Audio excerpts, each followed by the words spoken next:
Hey guys, what's up? Sando here, and today I'll be telling you more about the biggest unknowns of the hi-fi world, preamps. Undeniably, preamps are here for a very specific reason, but what they really do, and can they do their job poorly, or can they elevate your listening experience at the next level?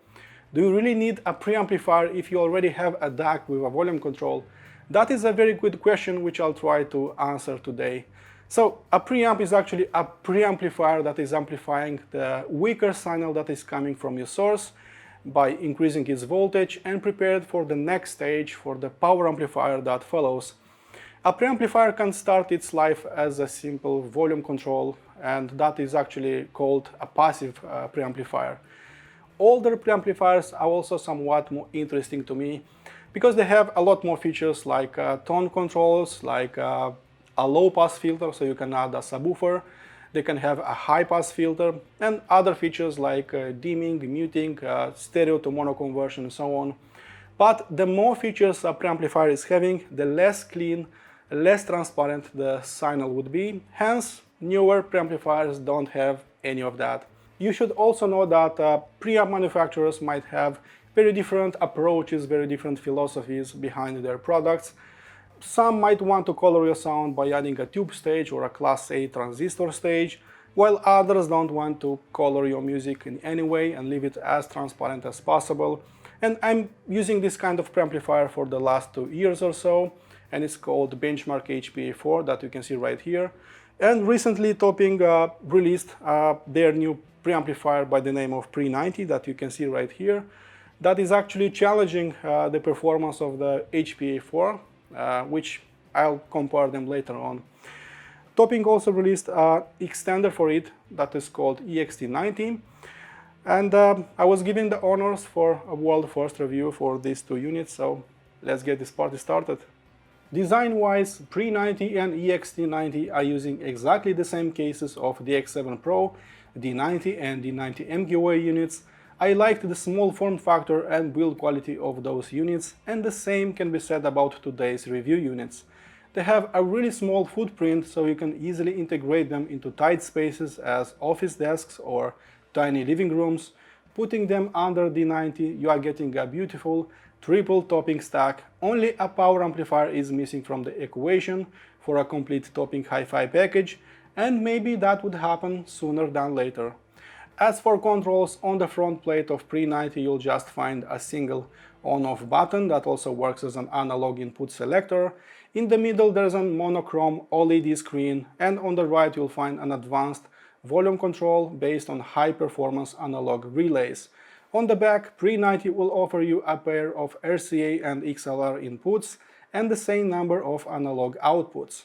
Ext90 adds another 3 pairs of XLR inputs and 1 more pair of RCA input, totaling 4 XLR and 2 RCA analog inputs and a single RCA and XLR output.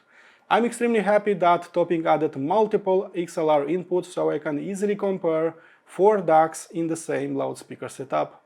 As for the tech inside it, I will just briefly mention that Topping Pre90 has some of the best measurements as a preamplifier, with some ridiculous numbers as 145 dB of dynamic range, minus 140 dB channel crosstalk, and a noise floor of just 0.9 microvolts. You will be listening to your source and to your source only, without a single trace of distortion being added into the chain. Pre90 is using the same nested feedback composite amplifier modules their A90 headphone amplifier is using. I've explained in depth how NFCA amps are working in the A90 review, so I won't repeat myself in here. To have a perfect channel balance, Topping used 18 high-quality Japanese analog relays. As for its actual performance as a preamp, it has a maximum input sensitivity of 9.3 volts, and it can output a maximum voltage of 25 volt via RCA or 50 volt via XLR output. And that is high-end preamp territory if you ask me. Okay folks, my body is ready for some music, so let's get some. Before I'll tell you more about it and how it performs in my setup, you should know that I'm not listening only to the Pre90, but I'm listening to my whole loudspeaker setup. So I'm listening to my DAC, to the Pre90, to the S300 power amplifier, and to the KEF reference free loudspeakers. So the most important thing to know is that Pre90 will behave very differently with different type of DACs. Some DACs have a much lower output voltage, and those will benefit greatly from Pre90. Some DACs might have a much higher output impedance, more than 1000 ohms, like those from DAPs or Musician, and those again will benefit a lot from the Pre90. Some other DACs that have a decent output stage and a much higher voltage output will not benefit so much from a dedicated preamplifier like this one. So from all the DACs that I have tested of late, Gustard A22 and A18 weren't that much better sounding with a dedicated preamplifier because they already offered a much stronger signal output of 6 volts via XLR. And you should also know that my Matrix Audio Element X isn't going anywhere because it can output up to 15 volts of pure analog gain via its XLR outputs. It has a true line amplifier circuit inside, and as you can guess, a DAC like that will benefit much less or not at all from a dedicated preamplifier. So I decided testing the Pre90 first with the D90 MQA, and in the case of D90 it doesn't have an actual line amplifier circuit inside, it has more like a digital preamplifier or passive preamplifier if you will.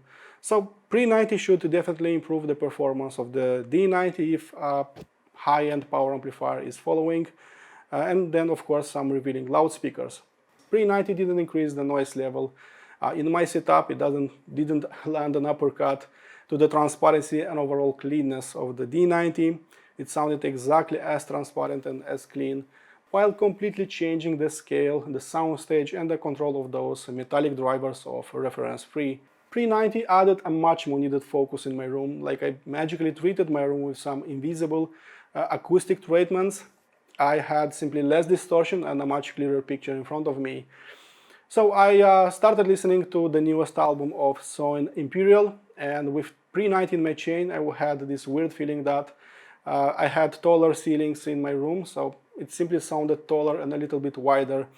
This album is a little bit crowded, but Pre90 was adding a little bit of air around those notes and making it less claustrophobic, more refined and certainly more impressive sounding. I was headbanging with my son at my side, both smiling at each other. That skills improved tenfold in a span of half an hour. I then swapped the D90 with the D70S MQA, and immediately I felt its bolder, its warmer character. So everything just sounded weightier, fuller, denser. Mid-range was definitely nicer via D70S MQA. So everything that has to do with acoustic instruments, with voices, with real instruments sounded nicer via D70S. And in this particular setup, Pre90 was adding a little bit more focus and better controlling the drivers of those speakers. But interestingly enough, the soundstage and the depth wasn't improved that much as it was the case with D90, because D70S is already quite impressive on its own when it comes to soundstage and layering and depth. Round Again, it's an excellent jazz album that was released several months ago, and with or without the Pre90 in my chain, D70S made the whole affair really big sounding, so really airy sounding, very impressive sounding. It was already pushing the limits in terms of scale in my room. So Pre90 made the whole experience a little bit tighter sounding, and it was adding a little bit more air around each and every note. The difference with and without it wasn't that big as it was the case with D90, and I'm still contemplating what is causing this. Maybe a stronger signal output of 5 volt on D70S versus 4 volt on D90 plays a role in here, or maybe the warmer presentation of D70S doesn't need more refinement and polish as D90 needed. That is also a possibility. Then I switched to a high-end DAC. AudioByte HydraVox is still the most liquid sounding DAC I had the pleasure of testing. Nothing is coming close to its liquidity, not even DAPs Venus, Audio GDR7 or Matrix Audio Element X. Sure enough, it has a few drawbacks. Yeah, its headphone amp section is not exemplary, and the same can be said about its preamplifier section. And while nothing is wrong about its preamplifier section, it wasn't that hard slamming with electronica music, with rock music. With HydraVox, when I was inserting a Benchmark HPA4, it simply did wonders in my setup, and the same can be said about the Pre90. Finally, kick returned home, speed remained the same, and its easygoing and liquid nature remained intact. Without the Pre90, Vox was pushing harder on my power amplifier, and overall experience felt a little bit strained, limiting higher dynamics in the process. With Pre90, I felt a much more powerful bass delivery, so that was much more engaging, so to speak. And frankly, this was the best setup that I have experienced at my place.